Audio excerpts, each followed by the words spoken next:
Hey everybody, Lon.TV back again. This time I picked up the iCade Core from Ion. This is a arcade game controller for your iPad, and it is really slick. So let's have a closer look at it here. First of all, you can hear the switches going, the mechanical switches firing off on this joystick. This is very similar to the arcade games I used to play as a kid at the bowling alley. It's got that really satisfying click to it. The buttons are really sturdy and springy. It feels really good. It actually feels a lot like a real arcade game controller from back in the day.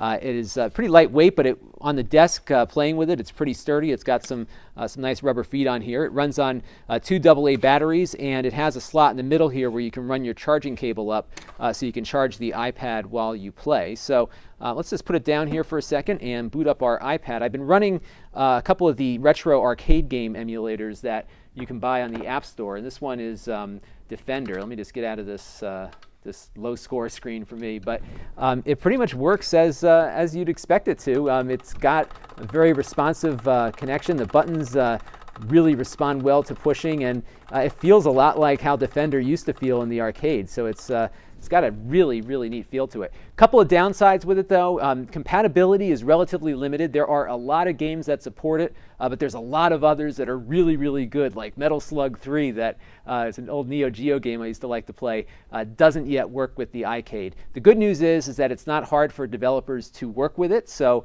there is some hope perhaps that some of these games might actually come out or get updated for use with the iCade, but it is nevertheless a bit of an issue. One game that is compatible with the iCade, and one that I suggest you take a look at, is a little game called Gridley.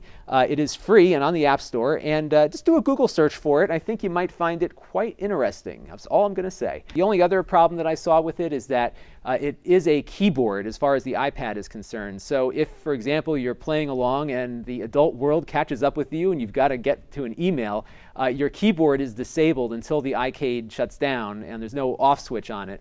So you can disable Bluetooth, and that'll get you out of it, or you can just wait a few minutes for the iCade to go into power saving mode, and then it'll disconnect its Bluetooth connection. So those are the really only 2 gotchas with it. Other than that, it really performs quite well, and it's a great way to enjoy some of those older arcade games.